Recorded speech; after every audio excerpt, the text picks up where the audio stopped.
अरे बच्चों, good morning. आज हम लोग कक्षा 10 भौतिक विज्ञान के बारे में आगे जो बचा है शेष भाग उसको पढ़ते हैं। पिछले लेक्चर में हम लोग प्रकाश के अपवर्तन, क्रांति कोण, पूर्णांतरिक परावर्तन की शर्तें, दर्पण के फार्मूले एवं उस पर आधारित सवाल को हल किए थे। आज हम लोग लेंस पढ़ेंगे। बच्चों, लेंस क्या होता है? लेंस एक समान पारदर्शी माध्यम होता है जो दो वक्र पृष्ठों से मिलकर बना होता है, या उसमें एक वक्र पृष्ठ होगा, दूसरा समतल पृष्ठ होगा। लेंस एक ऐसा समान पारदर्शी माध्यम होता है जो दो वक्र पृष्ठों अथवा एक वक्र पृष्ठ और एक समतल पृष्ठ से मिलकर बना होता है, लेंस कहलाता है। लेंस जो होता है ट्रांसपेरेंट होता है, आर पार देखा जा सकता है। लेंस अगर आपके सामने है। लेंस आपका 2 टाइप्स का होता है। पहला उत्तल लेंस होता है, दूसरा अवतल लेंस। लेंस के 2 प्रकार हैं, पहला उत्तल लेंस, दूसरा अवतल लेंस। उत्तल लेंस और अवतल लेंस क्या होते हैं, उनके फिगर को आप अगर अपने दिमाग में रखें तो उनकी परिभाषा को आप लिख सकते हैं। बच्चों, उत्तल लेंस की जो आकृति होती है इस प्रकार होती है, और जो अवतल लेंस की आकृति होती है वो इस प्रकार होती है। तो उत्तल लेंस को आप देख रहे होंगे, बीच में मोटा है और किनारों पर जो है पतला है। तो उत्तल लेंस एक ऐसा लेंस होता है जो बीच में मोटा जबकि किनारों पर पतला हो, तो उत्तल लेंस उसको कहेंगे। जबकि अवतल लेंस जो होता है वो बीच में पतला होता है, किनारों पर मोटा होता है। अवतल लेंस बीच में पतला तथा किनारों पर मोटा हो तो अवतल लेंस उसको कहेंगे। एक बार पुनः परिभाषा, उत्तल लेंस ऐसा लेंस होता है जो बीच में मोटा हो जबकि किनारों पर पतला हो। अवतल लेंस ऐसा लेंस होता है जो बीच में पतला हो जबकि किनारों पर मोटा हो, वह अवतल लेंस कहलाता है। ठीक जैसे लेंस के 2 प्रकार होते हैं, उत्तल लेंस और अवतल लेंस, ठीक उसी प्रकार उत्तल और अवतल लेंस के भी प्रकार होते हैं। जो उत्तल लेंस आपका होता है उसके 3 प्रकार होते हैं। पहला आपका उभयोत्तल लेंस या द्वि उत्तल लेंस, दूसरा समतलोत्तल लेंस, तीसरा अवतल लेंस होता है। चौथा जो आपका ये अवतल लेंस के प्रकार जो होते हैं, एक आपका होता है उभयावतल या द्वि अवतल लेंस, दूसरा जो आपका होता है समतलावतल लेंस, तीसरा आपका उत्तलावतल लेंस होता है। प्यारे बच्चों, हमने बताया आपको कि लेंस की जो आकृतियाँ होती हैं उसमें 2 वक्र पृष्ठ होते हैं। तो आपका ये वक्र पृष्ठ होता है। तो इस लेंस में ये भी आपका एक वक्र पृष्ठ है और ये भी एक वक्र पृष्ठ है। तो ये आपके दोनों वक्र पृष्ठ हैं। इसी प्रकार अवतल लेंस में भी ये जो दोनों पृष्ठ हैं ये दोनों वक्र पृष्ठ हैं। ये भी आपका वक्र पृष्ठ है और ये भी वक्र पृष्ठ है। लेकिन जो हम उत्तल लेंस और अवतल लेंस के प्रकार के बारे में पढ़ेंगे तो उसमें जो लेंस आएगा समतल भी आता है। जैसे उत्तल लेंस के दूसरे वाले में देखेंगे लिखा है समतलोत्तल लेंस, तो इसका अगर संधि विच्छेद आप करेंगे तो समतल धन उत्तल लेंस आएगा। समतल धन उत्तल लेंस, तो पहला जो नाम लिखा है तो समतल धन उत्तल, यानी समतल और धन उत्तल। तो पहला जो पृष्ठ होना चाहिए वो समतल, तो समतल आपका प्लेन ऐसे होता है। फिर उत्तल है तो देखेंगे उत्तल लेंस में पहला जो पृष्ठ हो गया ये समतल हो गया, अर्थात इसको इस प्रकार कर दिया जाए तो ये आपका पहला समतल हो गया, दूसरा आपका कैसा हो, उत्तल होती है। लेंस आपका हो जाएगा समतलोत्तल लेंस। अगर उत्तल समतल की बात करता तो पहले हम ये वाला बनाते फिर ये बनाते, इसको नहीं करते। लेकिन हमारा ये होता नहीं है। उत्तल लेंस जो आपका होता है समतलोत्तल लेंस होता है। पहले हम समतल लिखेंगे फिर उत्तल लेंस लिखेंगे। ठीक इसी प्रकार और लेंसों के बारे में हम जानेंगे, लेकिन ज़्यादातर आपसे केवल यही पूछा जाएगा लेंस कितने प्रकार के होते हैं, लेंस की परिभाषा। आगे जो लेंस का फार्मूला होता है, जैसे हमने आपको दर्पण का फार्मूला बताया था, UVF में संबंध, यू माने वस्तु की दूरी, बी माने प्रतिबिंब की दूरी, एफ माने फोकस दूरी। दर्पण की एक फोकस दूरी होती है, ठीक उसी प्रकार लेंस की भी आपकी फोकस दूरी होती है। तो बच्चों यूबीएफ में संबंध हम लेंस के लिए फार्मूला जो है क्या होता है वो जानेंगे।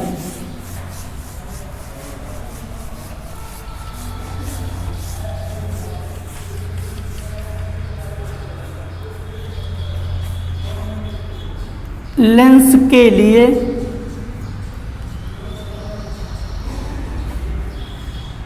यू वी व एफ में संबंध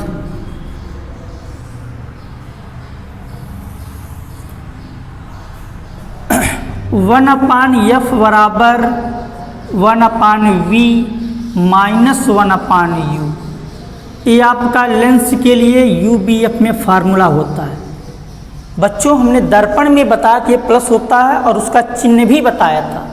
सबसे बड़ी बातें हैं, सवाल लगाते समय हमको इनके चिन्हों को याद रखना जरूरी होता है। इसलिए पिछला वाला लेक्चर आप जरूर देखेंगे, दर्पण और लेंस के फार्मूले में कोई सस्पेंस आपको ना रहे। 1/f बराबर 1/v माइनस 1/u। एफ आपका फोकस दूरी है, v आपकी प्रतिबिंब की दूरी होती है, u आपकी वस्तु की दूरी होती है।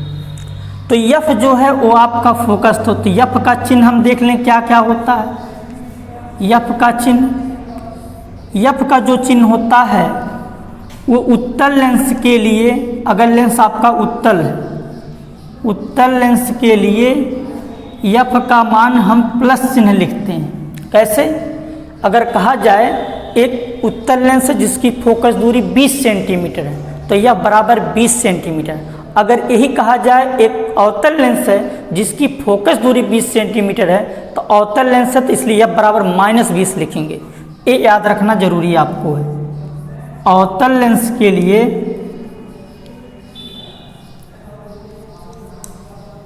एफ का जो मान होता है वो माइनस होता है। दूसरी चीजें, एफ का चिन्ह हो गया, बचा आपका वी का चिन्ह। वी मीन्स होता है प्रतिबिंब, वी का चिन्ह। प्रतिबिंब आपका दो प्रकार का होता है। अगर प्रतिबिंब आपका वास्तविक बनता है, प्रतिबिंब आपका दो प्रकार का है। पहला रियल इमेज यानी कि वास्तविक प्रतिबिंब। अगर वास्तविक प्रतिबिंब बनता है तब हम v का मान प्लस चिन्ह लेंगे। अगर आभासी बनता है, वर्चुअल इमेज बनता है तो हम v का मान माइनस लेंगे। प्रश्न में ये कहा जाएगा आपको, मैं हल कराऊंगा अभी प्रश्न, कि अगर एक प्रतिबिंब है जो 20 सेंटीमीटर की दूरी पर बनता है, जो वास्तविक प्रतिबिंब बनाता है, तो वास्तविक के लिए v का मान हम प्लस चिन्ह लेंगे। u का चिन्ह सदैव ऋणात्मक होता है। u का चिन्ह सदैव ऋणात्मक होता है। इस पर आधारित फार्मूले पे आता सवाल, कभी कभी हमसे इसकी स्थिति पूछी जाती है जिसके लिए हमको लाइनर ऑफ मैग्निफिकेशन के बारे में जानना होता है, अर्थात रेखीय आवर्धन। रेखीय आवर्धन जो होता है वो किसी वस्तु के प्रतिबिंब की लंबाई तथा वस्तु की लंबाई के अनुपात को रेखीय आवर्धन कहते हैं। इसे यम से हम लोग व्यक्त करते हैं। यम बराबर I/O या V/U होता है। मैंने बताया किसी वस्तु के प्रतिबिंब की लंबाई तथा खुद वस्तु की लंबाई के अनुपात को हम रेखीय आवर्धन कहते हैं। I आपका प्रतिबिंब की लंबाई है, O आपकी वस्तु की लंबाई है। प्रतिबिंब की लंबाई तथा वस्तु की लंबाई के अनुपात को रेखीय आवर्धन कहते हैं। रेखीय आवर्धन को हम लोग यम से व्यक्त करते हैं। यही बराबर आपका होता है V/U। ये रेखीय आवर्धन है। इसमें याद क्या रखना है, अगर प्रतिबिंब की लंबाई कहता है प्रश्न में तो आप समझेंगे I है। अगर प्रतिबिंब की दूरी की बात करता है तो v रहेगा। ये आपको ध्यान देना, इससे आप पकड़ सकते हैं बातों को। तो प्रतिबिंब की लंबाई तथा वस्तु की लंबाई को रेखीय आवर्धन कहते हैं। ये दोनों राशियां अनुपात में होती हैं, अतः रेखीय आवर्धन का कोई भी मात्रक नहीं होता है। क्यों नहीं होता है, अब मैं आपको बता दे रहा हूँ। क्योंकि ये अनुपात में अगर हम प्रतिबिंब की लंबाई है, ये भी वस्तु की लंबाई, तो लंबाई का मात्रक मीटर होता है, वस्तु की भी लंबाई है, इसका भी मात्रक होता है मीटर, ये कट जाएगा तो मात्रक कुछ नहीं होता है। अर्थात रेखीय आवर्धन का मात्रक कुछ नहीं होता है। ध्यान रखें, ये भी इमेज के ऊपर ही निर्भर करता है। अगर आपका रियल इमेज बनता है, वास्तविक प्रतिबिंब बनता है, तो उसके लिए जो यम का मान होता है वो प्लस चिन्ह लाएगा। अगर वास्तविक प्रतिबिंब है तो वास्तविक प्रतिबिंब के लिए लाइनर ऑफ मैग्निफिकेशन रेखीय आवर्धन का चिन्ह प्लस होता है। दूसरा, वर्चुअल अगर बनता है, वर्चुअल इमेज बनता है आभासी, तो उसके लिए यम का मान माइनस होता है। प्यारे बच्चों, इस पर आधारित सवालों को भी हम हल करेंगे। आगे, लेंस की क्षमता। लेंस की जो क्षमता होती है, हर एक की क्षमता होती है। आपसे पूछा जाए ये पेन क्या, उसकी पेन की भी क्षमता है। ठीक उसी प्रकार जो लेंस होते हैं, उत्तल लेंस, अवतल लेंस, तो जैसी आवश्यकता होती है वैसे लेंस का हम प्रयोग करते हैं, उसकी क्षमता का। तो लेंस की क्षमता क्या होती है? लेंस द्वारा प्रकाश किरणों को मोड़ना, लेंस द्वारा प्रकाश किरणों को मोड़ने की क्षमता को लेंस की क्षमता कहते हैं। लेंस द्वारा प्रकाश किरणों को मोड़ने की क्षमता को लेंस की क्षमता कहते हैं, या फोकस दूरी के व्युत्क्रम को लेंस की क्षमता कहते हैं। लेंस की क्षमता को हम लोग P से प्रदर्शित करते हैं। P बराबर होता है 1/f। अगर हम इस फार्मूले से परिभाषा निकालना चाहें तो कहेंगे फोकस दूरी का जो व्युत्क्रम होता है उसी को लेंस की क्षमता कहा जाता है। अगर हम कहें एक लेंस की फोकस दूरी 20 सेंटीमीटर है, वो लेंस उत्तल लेंस है या नहीं बताया जाता है, मैं केवल इतना ही कहूँ एक लेंस है जिसकी फोकस दूरी 20 सेंटीमीटर है, उसकी क्षमता क्या होगी, तो आप कहेंगे सर क्षमता जो होगी 1/20 हो जाएगी। अब हम पूछें ये कौन सा लेंस है, तो लेंस को पहचानने के लिए हमने बताया अगर उत्तल लेंस है तो उसकी फोकस दूरी प्लस रहेगी, अगर उसकी फोकस दूरी प्लस है तो उसकी क्षमता भी प्लस आएगी। जिस लेंस की फोकस दूरी प्लस होती है उसकी क्षमता भी प्लस होती है। अतः उत्तल लेंस की फोकस दूरी प्लस है तो क्षमता भी आपकी धनात्मक होगी। तो उसकी फोकस दूरी और क्षमता से आप उसको पहचान सकते हैं। सवाल कभी कभी मीटर में पूछा जाता है, तो अगर मीटर में फार्मूला है तो P बराबर 1/f मीटर में, अर्थात फोकस दूरी अगर आपकी दी गई है मीटर में तो फार्मूला P बराबर 1/f लगाएंगे। अगर फोकस दूरी सेंटीमीटर में है तो P बराबर 100/f सेंटीमीटर लगाएंगे। क्षमता का जो मात्रक होता है वो आपका डायोप्टर होता है। मात्रक जो आपका होता है वो डायोप्टर होता है, इसको हम लोग कैपिटल D से दर्शाते हैं। आपसे अब ये भी पूछेगा, फोकस दूरी देगा क्षमता पूछेगा, लेकिन क्षमता देकर भी फोकस दूरी आपसे पूछी जा सकती है।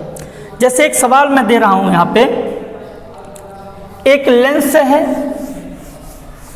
जिसकी क्षमता 5 डायोप्टर है।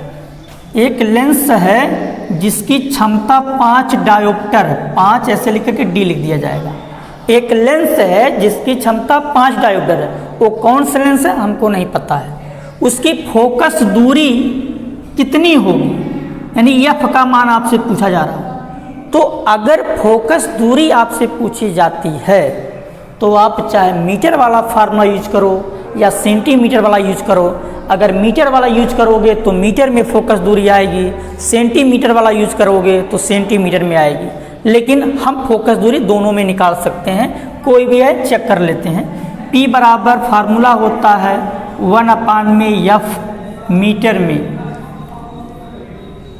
तो P का मान 5 है, 1/f मीटर, F यहाँ करोगे तो F मीटर में आएगी बराबर 1/5। अब इसको आप काट लीजिए, तो 1 में आप 5 से डिवाइड कर लो, नहीं जाएगा तो दशमलव करोगे यहाँ 0, 5 दूनी 10, ये आएगा 0.2। या हम इसको निकालना चाहें सेंटीमीटर में, ये मीटर में आपका आएगा P बराबर 100/F सेंटीमीटर, तो F यहाँ चला जाएगा, आपका हो जाएगा ये 100/P। 100/P का मान आपका कितना है, 5 है। 5 का नाम 5, 5 दूना 10, ये 20 सेंटीमीटर। फोकस दूरी ये 20 सेंटीमीटर, ये मीटर 0.2 मीटर। विकल्प में ऐसे ही दिए जाएंगे, या तो मीटर में दिया जाएगा या सेंटीमीटर में। अगर आपने मीटर वाला फार्मूला यूज किया, उत्तर आपका 0.2 मीटर आ गया, और दिया है विकल्प में 20 सेंटीमीटर, तो आप गलत कर देंगे। ध्यान देना है, उसको यूनिट को भी ध्यान देना है। अगर आपने मीटर का ही फार्मूला यूज किया है, हम यहीं से इसको सेंटीमीटर में यूज करना चाहें, सीधे आप इसको 100 से गुणा करा दोगे तो ये आपका सेंटीमीटर बन जाएगा, अर्थात 20 सेंटीमीटर। या आपने सेंटीमीटर वाला फार्मूला यूज किया है, इसको यहीं मीटर में बदलना है, तो 20/100 कर देंगे, ये आपका 0.2 मीटर आ जाएगा।